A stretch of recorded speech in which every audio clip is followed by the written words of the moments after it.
Se você fosse um apresentador de TV fazendo um episódio especial sobre Halloween, mas nada sai como planejado, o que você faria? Com certeza a primeira coisa seria deixar o like e se inscrever no canal, pois nesse vídeo de Derrotando Filmes, iremos acompanhar Jack tentando se manter vivo durante seu programa bizarro, e eu vou apontar os erros cometidos, o que você não deveria fazer, e tentar tomar as melhores decisões para derrotar o demônio em Late Night with the Devil. Mas antes do vídeo começar, pessoal, eu preciso passar um recado importante para vocês. Todo mundo já sabe a catástrofe que atingiu o Rio Grande do Sul. Atualmente eu não moro mais lá, mas eu nasci e vivi parte da minha infância em Santa Maria, uma das várias cidades atingidas pelas enchentes. E por ter os canais, eu acredito que seja o meu dever pedir a ajuda de vocês. Por isso eu vou deixar aqui na tela e também na descrição em comentário fixado uma vaquinha para ajudar o pessoal. Qualquer valor vai ajudar, gente, pois muitos perderam tudo e estão apenas com as roupas do corpo. Então, se você não puder ajudar com um Pix, procure postos de coleta na sua cidade, como o correio, por exemplo. Você pode mandar roupas, cobertores, alimentos, qualquer coisa que você puder mandar irá fazer a diferença nesse momento triste. E agora vamos pro vídeo.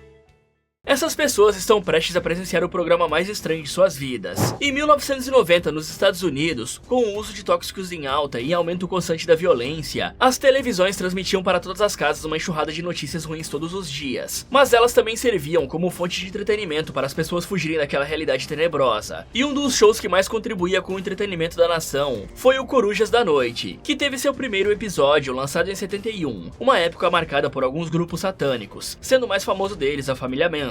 Mas já a gente fala melhor dela. O show se tornou a maior aposta do canal, pois seria um programa noturno que passaria para a maioria dos adultos que queriam ver algo interessante em suas madrugadas, trazendo um dos maiores apresentadores da época para ser o anfitrião, Jack Delroy, que carregava a produção nas costas com entrevistas de famosos e esquetes de comédia. Não demora muito para o cara assinar um contrato milionário com a emissora, concorrendo ao prêmio da Coroa da Madrugada, tendo uma ascensão rápida que chama a atenção do público, principalmente porque sua esposa, a atriz Madeleine Piper, que era sua musa, lhe apoiava incondicionalmente, sendo um casal completamente feliz aos olhares do público. Mas ela não era o seu único apoio, pois os dois eram conhecidos por frequentar um famoso local recluso, onde grandes políticos e estrelas de cinema ou de TV iam para relaxar. Só que o problema é que o local era alvo de diversos rumores sobre ele ser usado para fazer magias e rituais macabros desde 1800, quando foi fundado, sendo conhecido por ter o poder de fazer decolar ou quebrar carreiras. Além disso, tudo tinha um preço, e mesmo depois de 4 temporadas o show de Jack estava começando a perder a audiência, e ele não conseguia de forma alguma o prêmio que tanto desejava, pois seu concorrente, o Sr. Carson, ainda continuava em primeiro lugar. Porém, o pior viria alguns meses depois, quando sua esposa não fumante contraiu câncer de pulmão em estado terminal. Então, ela fez uma entrevista no programa de Jack para contar como se conheceram, mostrando a linda relação dos dois. Esse foi o episódio mais visto do seu programa, e infelizmente, 2 semanas depois, Madeleine passou dessa para melhor, deixando Jack em completo luto, e o cara sumiu sem deixar rastros. Bom, galera, essas teorias de que muitas pessoas famosas têm pacto com o demônio se popularizou muito dos anos 50 até hoje, e isso acontece porque naquela época as pessoas ainda eram muito religiosas, então elas tentavam explicar qualquer coisa que não entendiam através das crenças, assim como faziam com eventos climáticos, por exemplo, que muitos pensavam ser a ira de Deus. Isso acontecia pois ninguém naquela época conseguia explicar o fenômeno da popularidade que veio com a invenção da televisão. Isso facilitava muito a propagação da imagem de alguém, seja ele um ator ou um apresentador de TV. Por exemplo, todos aqui conhecem o Danilo Gentili e o Rodrigo Faro por causa da TV. Sabem suas aparências, vozes, altura e físico. Portanto, é muito mais fácil que alguém reconheça eles na rua e que suas imagens ganhem notoriedade. E como já existiam lendas de pessoas que trocaram suas almas por poder e influência, era normal as pessoas daquela época acharem que todas as celebridades faziam o mesmo. E eu não estou falando que esses dois têm pacto com o diabo, hein? Não vão entender as coisas errado. E após dizer isso, realmente existem teorias de que um grupo chamado Bohemian Club, localizado em Monte Hill, na Califórnia, performa rituais secretos. E como só membros podem entrar no local, muitas teorias da conspiração foram criadas a respeito desse lugar. A mais conhecida é que o Bohemian Grove, um evento de 2 semanas que o clube realiza, serve para as pessoas da elite global fazerem rituais ao oculto e definir assuntos sobre a nova ordem mundial. Porém, faltam evidências concretas para dizer se tudo isso é verdade ou não. Mas supondo que isso realmente aconteça, assim como parece ser o caso desse universo onde tem uma seita de pessoas famosas, a primeira coisa que devemos devemos nos atentar é que pactos têm preços extremamente altos, que vão desde sacrificar objetos pessoais, pessoas e até a própria alma do indivíduo que fez o pacto. Além disso, seria interessante observar que quem faz um pacto obviamente deixa vestígios, como um sucesso repentino e desproporcional, ou um comportamento moralmente questionável, como estar disposto a fazer de tudo para alcançar seus objetivos, e conhecimento sobre-humano avançado, seja saber como manipular pessoas para ter a fama, ou conseguir esculpir uma obra de arte sem nunca ter estudado isso na vida. O que cá entre nós se encaixa um pouco na história do Jack, pois ele simplesmente apareceu e já se tornou o segundo maior apresentador da televisão. Fora que, como eu disse anteriormente, pactos têm preços altos, e uma mulher jovem, completamente saudável, que nunca fumou na vida, contrair câncer terminal de pulmão é um pouco suspeito. Isso porque, apesar de ser difícil definir exatamente a porcentagem de chance de alguém que não fuma contrair essa doença, estima-se que em torno de 10 a 15% dos casos de câncer de pulmão ocorrem em não fumantes, portanto é algo raro de certa forma, e talvez o preço pela fama de Jack foi a vida de sua amada. Então me parece que fazer um pacto para ter a fama a qualquer custo não é algo muito vantajoso a longo prazo, afinal o tinhoso vai vir cobrar o que é seu uma hora. Um mês depois do seu desaparecimento, Jack retorna às telinhas, mas mesmo com a audiência no talo, ele não conseguia superar o Carson. E para piorar, Léo Fisk, um dos seus produtores antigos, em uma tentativa de envolver mais o público, decidiu deixar os espectadores subirem no palco para conversarem com o Jack. O problema é que uma delas foi lá só para sacanear o cara, perguntando o que aconteceu com ele, pois antes o homem era um dos peixes grandes, porém agora era só mais um derrotado. Esse evento tira o Jack do sério, que se recusa a continuar aquela entrevista, xingando sem parar a garota, o que faz a sua audiência passar a detestá-lo. E isso tudo somado ao fato de que seu contrato estava acabando, fez o homem tomar uma decisão arriscada no Halloween de 77, pois nessa data ele faria um show inédito, que traumatizou uma nação inteira, esperando que isso revivesse sua carreira que estava perto do fim. E a única fita que gravou o show ficou guardada como evidência até hoje. Mas agora nós vamos ver as filmagens daquele dia bizarro, com acesso até mesmo aos bastidores do episódio que ficaria conhecido como Late Night with the Devil, que pode ser traduzido tarde da noite com o diabo. O show inicia normalmente, com Gus ou com o apresentador dando espaço para a entrada de Jack, só que o homem já tinha uma entrada mais assustadora planejada, então ele disse que esperava de verdade que todos curtissem aquele episódio, pois eles estavam na semana em que os canais faziam a média de audiência, e se tudo desse certo, quem sabe não renovassem o contrato do Jack. Com isso, ele fala que o interesse das pessoas no miticismo vem crescendo muito nos últimos anos, portanto, hoje eles decidiram trazer só os melhores no assunto para entreter o público, sendo o primeiro deles o grande Christou, um médium que conseguia aparentemente se comunicar com os mortos. E aí, Christou explica que o Halloween é uma data extremamente interessante para sua profissão, pois nela as portas para o mundo dos mortos se abrem, para que os recém-mortos consigam concluir negócios inacabados. Portanto, era o momento perfeito para se comunicar com os espíritos. E aí, Jack pede para que o homem inicie a sua apresentação. Bom, galera, um fato interessante que precisamos citar para algumas coisas fazerem sentido é que nessa época em que esse show se passa, Charles Manson havia sido preso pouquíssimos anos antes, em 71 para ser mais preciso. E caso vocês não conheçam esse cara, ele foi responsável por criar uma grande seita, que teoricamente fazia rituais satânicos, e foi responsável por aproximadamente 9 finalizações no ano de 69. Por causa disso, Jack fala que a população estava bastante interessada no ocultismo, já que Manson se tornou quase que uma celebridade, por conta do seu jeito bizarro de agir, e dos tais rituais que fazia, deixando toda a população curiosa sobre o assunto. Até porque vocês sabem o que mais aconteceu na década de 70? Exatamente, o caso paranormal mais famoso já registrado, que até ganhou um filme, o caso Amityville, mas nós falamos dele mais pra frente. Além de tudo, galera, tem outra coisa que vem acontecendo desde o início do show. A câmera parece dar vários glitches seguidos de estática. E levando em conta que o Christou disse sobre de fato terem energias espirituais fortes ali, e estarmos no All Hallows Eve, que em tradução livre ficaria algo como Véspera de Todos os Santos, o dia em que as barreiras que separam o mundo dos vivos do mundo dos mortos fica mais fraca, deixa a situação um pouco mais séria, porque como todos sabem, é comum que aparelhos eletrônicos falhem na presença de espíritos, porque teoricamente eles conseguem afetar campos eletromagnéticos, causando interferências em rádios, câmeras e aparelhos de televisão. Portanto, se suspendermos a nossa descrença, é possível que realmente tenha um espírito no estúdio, mas as perguntas são, com quem ele está tentando se comunicar, e o que ele vai fazer se conseguir. Pouco tempo depois, o vidente começa a fazer a sua sessão, falando uma palavra que estava aparecendo na sua mente. Isso mesmo, o cara tá mentalizando que você não deixou o like no vídeo, então ele pediu para você deixar o like nesse vídeo para fortalecer o canal. Em seguida, o cara sente uma presença que começa com P. Nesse momento, um homem chamado Barry se levanta, falando que a sua esposa tinha o sobrenome de Peterman, só que Christou erra tudo sobre a tal mulher, que ainda por cima estava viva, o que deixa o vidente com vergonha, e antes que as zoações continuassem, ele muda o seu alvo, focando em duas mulheres que estavam na plateia, dizendo que estava sentindo um Edward lhes chamando. E aí as duas contam que tinham perdido um ente querido chamado Edmund há pouco tempo, corpo, pois ele tinha partido dessa para melhor por vontade própria, o que deixou toda a família muito triste. Então o cara conta que Edmond estava pedindo desculpas pela dor que causou com a sua partida, porém agora ele encontrou a paz e só tinha amor por sua família em seu coração. Isso deixa todos surpresos, só que quando Crystal iria encerrar sua apresentação para que entrasse o próximo convidado, o cara surpreende a todos gritando de dor e dizendo que uma tal de Minnie queria se comunicar com alguém ali. Além disso, ele sentia muita dor misturado com uma tristeza vindo do espírito e via uma aliança de casamento na mão de um cara solteiro. Porém, ninguém da plateia assume ter conhecido alguém chamado Minnie, o que aparentemente irrita o espírito, que explode algumas luzes em protesto. Depois, Crystal se levanta ainda com dores, dizendo que quem quer que seja foi embora ao não ser respondido, deixando todos, incluindo Jack, completamente apavorados. Então eles decidem fazer uma pausa para acalmarem os ânimos, até que tudo volte ao normal. Com isso, somos levados à gravação dos bastidores, mostrando Fisk entrando em cena para pedir que Crystal fique mais um pouco no show, para cativar os espectadores. Em seguida, ele puxa Jack para um canto, dizendo que o charlatão mandou muito bem no final, apesar de ainda não entender como ele fez o truque com as luzes, já que isso não foi planejado pela produção, diferente do acidente com o Barry, que era um ator pago para constranger os convidados. Então ele conta que na primeira fileira tinha o vice-diretor de marketing, junto com a sua esposa, e que eles queriam conversar com Jack assim que possível, mas como estava tudo muito corrido, ele pede para fazerem isso na próxima pausa. Ok, pessoal, essa parada toda que Crystal estava fazendo pode até parecer real para alguns espectadores, mas quem tem um pouco de conhecimento sobre a arte da dedução, ou quem já viu pelo menos uma série ou filme do Sherlock Holmes, sabe que Crystal está usando a dedução para adivinhar na hora as coisas sobre as pessoas. E a forma que esses charlatões costumam usar para enganar os outros é até que bem simples. A primeira e mais famosa de todas é o efeito Barnum, que é a tendência de pessoas a aceitar qualquer descrição pessoal vaga como se fossem feitas para elas ou extremamente precisas. Por exemplo, todo mundo tem problemas na vida e sonhos não realizados. Então o cara poderia só falar: você já teve uma grande frustração na vida, e a pessoa já ia cair no truque achando que ele sabia sobre algo. E esse truque ainda se completa com a técnica de linguagem que Crystal usou muito, que consiste em falar informações vagas que permitem múltiplas interpretações, como por exemplo: veja uma pessoa importante em sua vida com a inicial M. Essa frase é tão vaga que pode corresponder a uma mãe, pai, irmão ou amigo, mas como muita gente sofre do efeito Barnum, é bem possível que acreditem e acabem entregando de bandeja as informações que o charlatão precisa para seguir com seu truque, falando que poderia ser sua irmã Maria, por exemplo, que morreu há 2 anos atrás de infarto. Outra coisa que muitos fazem é a tal leitura quente, que não é nada mais que uma pesquisa que o falso vidente faz anteriormente sobre as pessoas, seja através das redes sociais ou de questionários entregues antes do show começar por algum membro da sua equipe. E também tem as perguntas disfarçadas de afirmações, como por exemplo, o cara falar: você costuma ter problemas com dores nas costas, não é mesmo? Isso parece uma afirmação, mas abre espaço para a pessoa responder. E caso ela diga que sim, parece que eles adivinharam algo, sendo que não foi o que exatamente aconteceu. E caso dê errado, é só seguir para a próxima pergunta. Ou seja, eles usam métodos de dedução, observação e manipulação psicológica para enganar as pessoas, fazendo-os acreditar que eles têm poderes sobrenaturais. Então, se um dia você for em algo parecido, já sabe o que fazer, né? Responda tudo ao contrário e faça o charlatão passar vergonha. Só que essa parte no final do show definitivamente não foi um truque, pois o cara de fato parece ter sentido dores gigantes, como se o espírito gritasse com ele. E como já falamos do fato das câmeras estarem piscando, é bem provável que ele tenha sido honesto dessa vez, e de fato tenha algo de errado com esse programa. Com o show voltando ao ar, eles se preparam para trazer o próximo convidado, enquanto Crystal nitidamente olhava para a plateia ainda chocado com o que aconteceu minutos atrás. Porém, o programa não pode parar, e Jack fala para Carmichael Hague, o grande mágico, entrar no palco. E vamos chamar esse cara só de Car para facilitar. O velho entra em cena, já fazendo um charuto aparecer do nada, além de acender ele com a palma da mão em chamas. Com isso, Jack conta que aquele homem era conhecido mundialmente pelo seu ilusionismo e que conseguiu se tornar o melhor graças à sua apresentação, hipnotizando grupos inteiros de pessoas. Só que ele decidiu abandonar tudo isso para entrar em uma instituição que investigava fenômenos paranormais, por não acreditar que o sobrenatural exista. E para isso, o velho já visitou alguns lugares, como Emeryville, além de ter entrevistado várias pessoas que diziam ter poderes sobrenaturais, como falar com os mortos, que nem o Crystal fazia. E por isso ele veio ali oferecer um grande prêmio em dinheiro para quem conseguisse provar tais eventos sobrenaturais. Porém, Crystal não parecia interessado na armadilha do velho, já que estava bem mal desde que recebeu aquele espírito em seu corpo. O problema é que Car começa a acusar o vidente de ser um charlatão, pois ele errou muito enquanto estava tentando acertar alguma coisa sobre os mortos, fazendo todo o mal-estar de Crystal explodir em ira. Então ele joga água na cara do velho e tenta se retirar do palco. Mas antes que fizesse isso, Jack o impede, dizendo que acreditava nele, pois Minnie era o apelido privado que ele deu à sua falecida esposa, Madeleine. Porém, Car continuava dizendo que isso só podia ser armado, até que Crystal cede à presença do espírito e começa a vomitar uma gosma preta preta, fazendo com que Jack tenha que trazer os comerciais, antes que tudo saia do controle.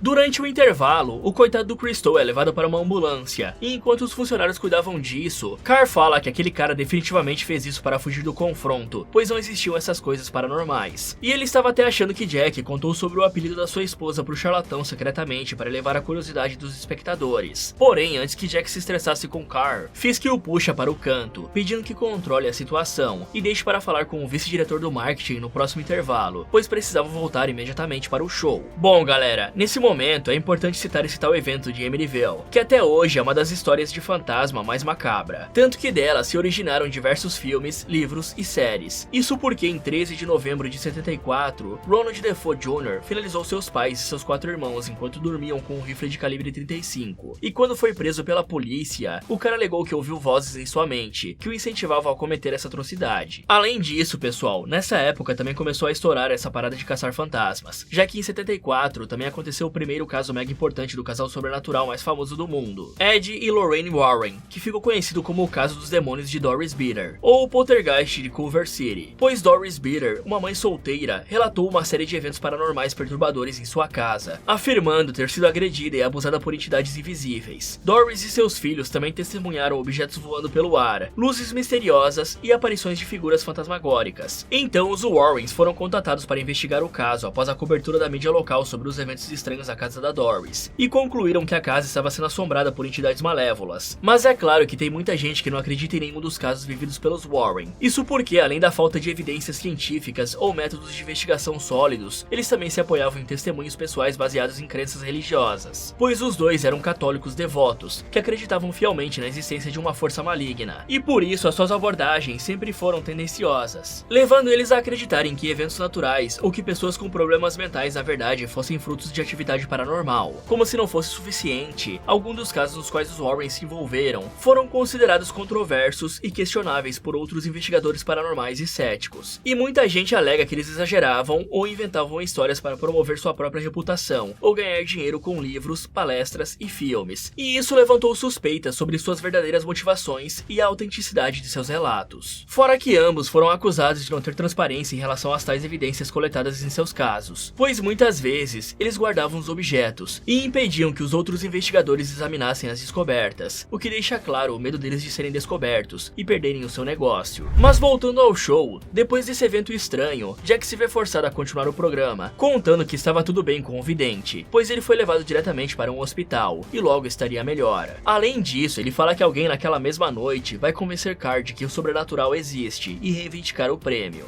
já que a noite estava apenas começando. Fora que logo eles iriam conversar com a doutora que escreveu um livro que mexia até com os mais céticos, pois falava de conversas com o diabo que um de seus pacientes tinha frequentemente. Porém, antes eles iriam ver uma gravação perturbadora de uma fundação que também estuda o paranormal, explicando que em 74 havia um culto conhecido como Igreja de Abraxas, que fazia rituais estranhos. Seu líder, Zendor Diabo, e que nome conveniente, né galera, foi entrevistado, dizendo que o demônio Abraxas ensina a eles que não existe uma forma de redenção, apenas o que você deseja e como obtém. O culto de Abraxas ficou famoso por fazer sacrifícios de sangue, além de recrutar mulheres grávidas para sacrificar as crianças ao demônio, fora as suspeitas de sequestro e posse de armas de fogo. Isso tudo alertou o FBI, que decidiu capturar o cara, mas quando estava prestes a ser pego, Diabo ordenou que todos os membros do culto ateassem fogo no local e neles mesmos, fazendo com que a única sobrevivente desse incidente todo fosse uma garotinha de 10 anos chamada Lily, que parecia não manter memórias de nada que viveu dentro do culto. Porém, aí ficava uma dúvida: será que a sua sobrevivência foi plano de Diabo ou apenas sorte? E sem conseguir explicar o comportamento estranho da garota, eles chamaram um centro de pesquisa paranormal para averiguar o caso. Mas já na primeira sessão, a menina parece ter incorporado o capiroto, atacando os membros da equipe. Mesmo assim, Jack achou que seria uma boa ideia trazer tanto a doutora Joan quanto Lily para seu programa. Só que a garota parece completamente estranha, não conseguindo falar sem olhar diretamente nos olhos dos espectadores através das câmeras, e imediatamente falando que sabia da morte da esposa de Jack. Porém, apesar de ser ruim no início, logo as coisas iriam melhorar, junto com o seu show, pois ele ficará muito famoso em breve. Com essas afirmações estranhas, o apresentador decide pedir para que os comerciais entrassem. Nesse momento, Johnny puxa Jack para um canto, dizendo que aquilo poderia ser um erro, pois em um dos seus episódios de delírio, Lily começou a falar o nome dele diversas vezes, como se soubesse de algo, o que era extremamente preocupante. Mas como Jack já tinha tudo planejado, ele insiste em continuar mesmo com os alertas. Nesse momento, Frisk aparece cortando o assunto, e contando a Jack que Christo havia morrido no caminho para o hospital hospital. Só que mesmo completamente preocupados, eles sabiam que tinha que abafar o caso até o fim do programa, se quisessem continuar com o show. Bom galera, esse tal de Zandor Diabo provavelmente é uma alegoria para não citar o Charles Manson, que comentamos anteriormente, que agia na mesma época de uma forma um pouco mais contida para não ser pego pelas autoridades. Só que agindo dessa forma escancarada, me impressiona que esse cara não tenha sido preso antes. Agora, voltando a falar do show, como é que o Jack achou que seria uma boa ideia invocar um demônio num salão lotado de pessoas, já que tem uma grande possibilidade dessa entidade conseguir sair do corpo de Lily e acabar possuindo outras pessoas, como aquelas entidades em Evil Dead. Mas se eles realmente vão fazer isso, a produção teria que se empenhar mais para garantir a segurança de todos. A primeira coisa a se fazer seria criar um círculo de proteção em volta de Lily para impedir que o demônio saísse, e arranjar uma cadeira de metal e um material mais forte que o couro para a garota não conseguir se soltar, já que é de senso comum que durante uma possessão, o receptáculo ganha uma força sobrenatural e poderia quebrar uma cadeira de madeira facilmente, e alguém tinha que colocar aquelas máscaras de proteção para criminosos, como a que o Hannibal usa, só para garantir que ela não vomitasse gosma preta nos outros, ou acabasse mordendo a June. E para completar, é claro que tinha que ter um padre especialista em exorcismo, porque se essa garota tá com um capiroto no couro, era bom que ele fosse tirado de lá, né? Afinal, isso pode ser muito perigoso, já que o demônio pode tomar controle total da garota e sair por aí fazendo atrocidades. E tendo um padre presente, eles teriam mais um apoio para controlar a situação caso ela saísse do controle. Quanto a esse tal Abraxas, é importante citar que essa entidade realmente existe na vida real. Bom, pelo menos nos livros de história humana. E ele é uma entidade misteriosa que aparece em várias tradições esotéricas e religiosas, principalmente no gnosticismo. Essa entidade é frequentemente descrita como uma divindade que incorpora o equilíbrio e a dualidade do universo, representando tanto a luz quanto a escuridão, o bem quanto o mal, o conhecimento e a ignorância. Muitas vezes, Abraxas é associada a conceitos como sabedoria transcendental, e a ideia de que a verdadeira compreensão só pode ser alcançada através da aceitação e integração de todas as polaridades. Ou seja, além de ser considerado um deus por muitas religiões, ele também é visto como um demônio extremamente poderoso pelo catolicismo e cristianismo. Então aí vai da interpretação de cada um.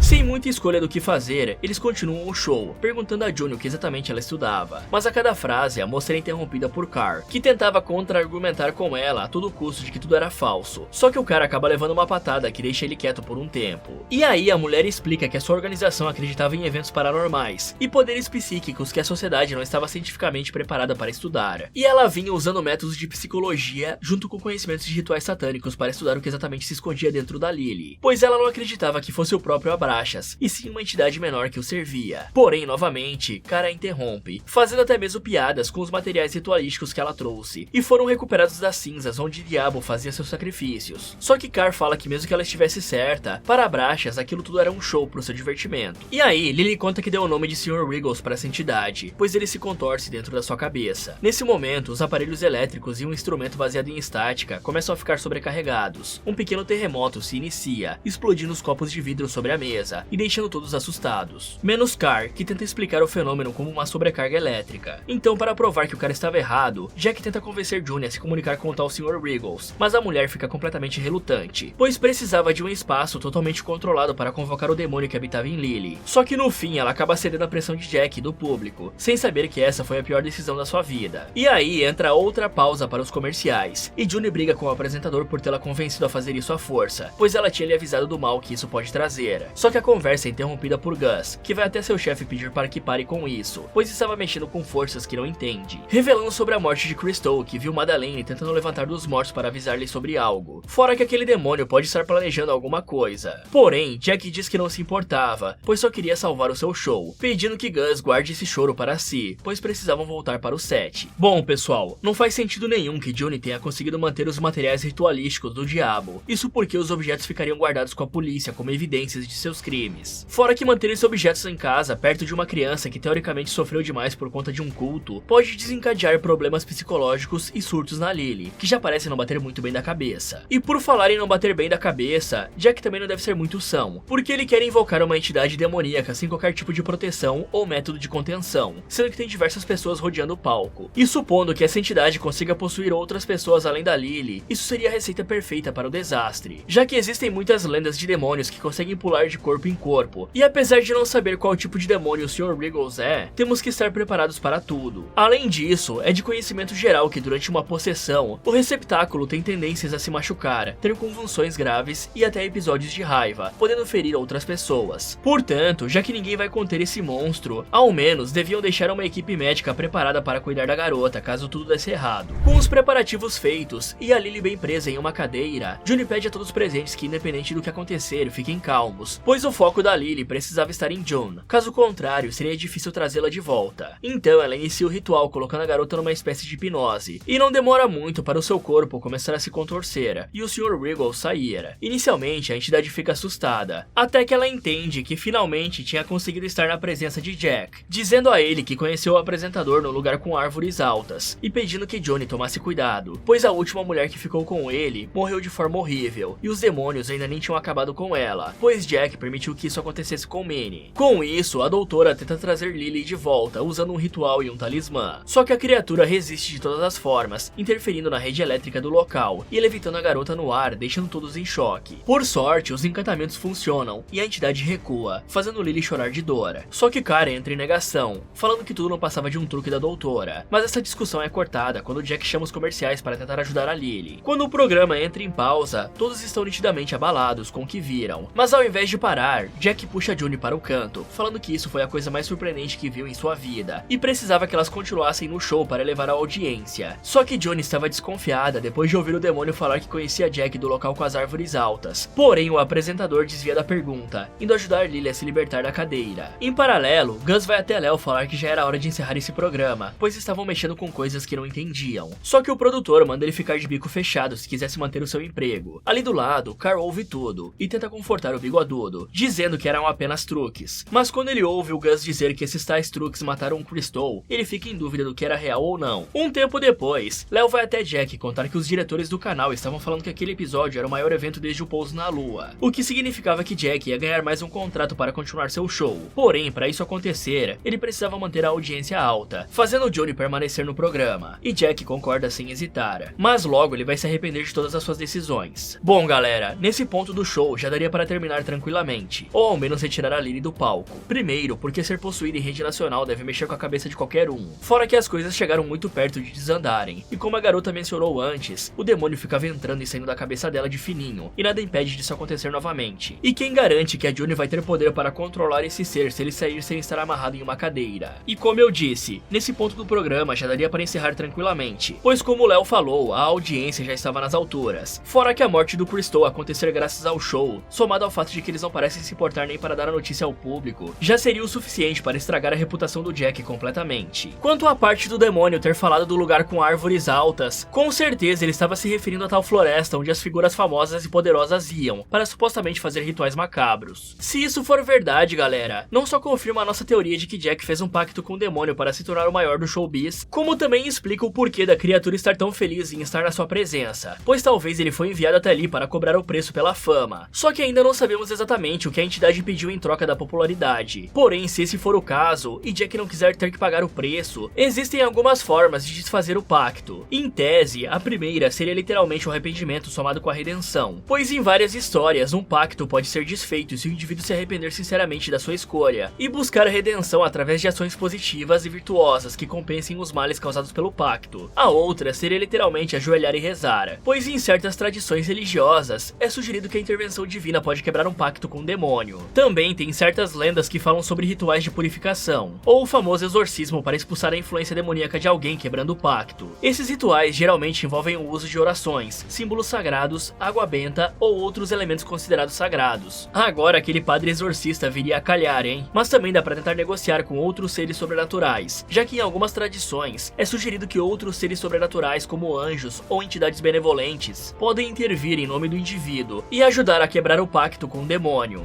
Quando o programa volta, Carl corta a introdução de Jack para dizer que tudo aquilo era uma loucura e se preocupava com o bem-estar mental de Lily, pois a garota com certeza não batia bem. Isso deixa Johnny extremamente irritada, pois a mulher fala que antes de adotar a menina, ela passou por coisas terríveis em clínicas psiquiátricas, e agora tudo que a jovem tinha era amor, já que ambas eram uma família. Além disso, ela tinha literalmente acabado de levitar e teve mudanças físicas. Porém, Carl acredita que tudo foi um transe hipnótico que Johnny fez com todos ali. E aí, Jack intervém, falando que o cara apenas estava fazendo o máximo para não ter que dar o prêmio em dinheiro que prometeu. Então, ao invés de ficar falando, Carl decide provar, pedindo que Gus se sente com ele na frente do palco, ordenando que todas as pessoas olhassem para o seu relógio de pulso, que era na verdade um aparelho hipnótico. Logo, ele começa a falar sobre a tal fobia de germes que Gus tinha, e imediatamente o cara começa a se coçar, notando que tinha um pequeno corte no seu pescoço, no qual ele enfia a mão arrancando uma minhoca de dentro. Nisso, todos da plateia, incluindo Carr, começam a ficar preocupados, até que tudo piora quando o homem abre a sua blusa, revelando uma quantidade massiva de vermes debaixo da sua pele, e um deles começa a sair pelo seu olho. Nesse momento, Carr encerra a hipnose, revelando a todos que tudo não passava de uma ilusão. Com isso, ele fala que Johnny fez a mesma coisa, mas numa escala muito maior. Porém, Jack se recusa a acreditar que foi enganado, até que a produção mostra a todos a gravação dos últimos minutos, mostrando que de fato nunca existiram vermes ali. E aí, para provar seu ponto, Lily pede que assistam as filmagens do momento em que foi possuída para provar que não era uma hipnose. Mas enquanto assistiam as filmagens, além de verem que foi tudo real, Jack nota algo estranho quando um dos frames pisca graças à interferência do fantasma. E quando pede para que sua equipe avance quadro a quadro, ele vê algo que gela o seu sangue, pois atrás dele estava o fantasma da sua falecida esposa. Ok, galera, a hipnose é um estado de consciência alterado, no qual uma pessoa experimenta um aumento na capacidade de aceitar sugestões e uma redução na capacidade de crítica. Durante o estado hipnótico, a mente está mais aberta a sugestões e pode responder de uma maneira diferente do que um estado de vigília normal. E embora ainda haja algum debate sobre os mecanismos exatos da hipnose, geralmente se acredita que ela envolve uma combinação de sugestão, foco da atenção e relaxamento, e envolve várias técnicas para ser executada com perfeição. Um dos primeiros passos da hipnose é induzir um estado de relaxamento profundo. Depois, é necessário instruir a pessoa a fixar o olhar em um ponto específico para induzi-la a entrar num estado de concentração intensa e aumentar a influência, o que pode ser facilmente confundido com aquilo que Johnny fez. A diferença é que a mulher usou aquilo para tentar manter a Lily consciente, enquanto o demônio possuía o seu corpo. E apesar da hipnose ser usada para muitas coisas, como fazer alguém esquecer certas informações ou eventos específicos da sua vida, ou criar uma anestesia mental fazendo com que o hipnotizado não sinta dor para fazer truques como andar sobre brasas quentes, ou até mesmo o controle de movimentos que fazem a pessoa executar certas ações, a hipnose não é uma técnica para induzir alucinações no sentido clínico ou psiquiátrico da palavra, que foi exatamente o que Carr fez. Isso porque alucinações são percepções sensoriais que ocorrem na ausência de um estímulo externo real, e são mais associadas às condições psicóticas como a esquizofrenia ou a certas substâncias psicoativas. Porém, durante um estado hipnótico, é possível que uma pessoa experimente fenômenos perceptivos alterados, como uma maior sugestão a imagens mentais vívidas ou a sensação de estar em um ambiente diferente. Esses fenômenos não são considerados alucinações no sentido clínico, mas sim fenômenos hipnóticos naturais, que podem ocorrer quando uma pessoa está em um estado de consciência alterada. Por exemplo, durante uma sessão de hipnose, um hipnotizador pode sugerir que a pessoa imagine um cenário específico, como estar em uma praia ensolarada, e a pessoa hipnotizada pode então experimentar uma sensação vívida de estar na praia, com todos os detalhes sensoriais associados a essa experiência, como o som das ondas e a sensação do sol na pele. Mas fazer todos terem a mesma alucinação em conjunto é praticamente impossível. E mesmo que Johnny tenha conseguido fazer essa façanha, como o próprio Carl disse, tem pessoas que não são suscetíveis a esse fenômeno hipnótico, tanto que algumas pessoas da plateia não chegaram a ver os vermes. Só que quando Lily foi possuída, todos sem exceção viram aquilo, inclusive o próprio Carr. Ou seja, é impossível esse evento ter sido falso, e de fato tem uma entidade demoníaca no local. Enquanto Jack tentava se recuperar do choque de ver sua esposa, Carr continuava irritando a garota, dizendo que tudo era mentira. Até que em um surto de raiva, Lily começa a bugar como se fosse um glitch na TV, e a ira dentro dela libera algo que a mente humana não consegue compreender. Nesse momento, as luzes começam a falhar, e uma onda de eletricidade atinge a garota partindo sua cabeça, e revelando o poder da entidade que tinha dentro dela. Com medo, Gus tenta parar a criatura com uma oração, mas tem seu pescoço estralado e é finalizado. Vendo que tudo tinha dado errado, June tenta fazer o ritual novamente para prender o demônio, mas ela é finalizada antes de completar o encantamento. E aí, vendo aquela entidade na sua frente, Carr tenta entregar o cheque que prometeu para acalmar Lily, mas ele é literalmente vaporizado como se não fosse nada. Nesse momento, Léo entra em cena e tenta tirar Jack de lá antes que fosse tarde. E aí, quando o cara salva o apresentador, tudo fica escuro, e quando ele se dá conta, Jack está em volta do palco com todos rindo, e se lembrando de tudo que aconteceu, ele sabe que isso é impossível. E quando percebe que estava em um transe gerado pelo demônio, ele começa a ser transportado para o passado, revivendo os momentos mais importantes da sua vida. E ao perceber que tudo estava sendo transmitido, o apresentador começa a enlouquecer, tendo até mesmo que reviver o episódio que gravou com a sua falecida esposa. E depois de tudo que ele fez para manter as pessoas assistindo, ele entende que tudo só iria acabar se todos parassem de dar atenção. Então ele implora para os espectadores desligarem a TV ou mudarem de canal. Só que isso não acontece. Jack finalmente conseguiu se tornar o rei da meia-noite e passou todos os programas em audiência, se tornando o número 1. E aí ele volta para o dia em que assinou seu contrato, e vemos que para chegar nisso, ele de fato foi guiado até a floresta das árvores altas, onde fez um ritual forjando um pacto com o demônio Abraxas. Nesse momento, uma porta se abre, revelando a sua esposa. E na conversa, ela diz que o cara finalmente conseguiu o que queria, e entendemos que para ganhar o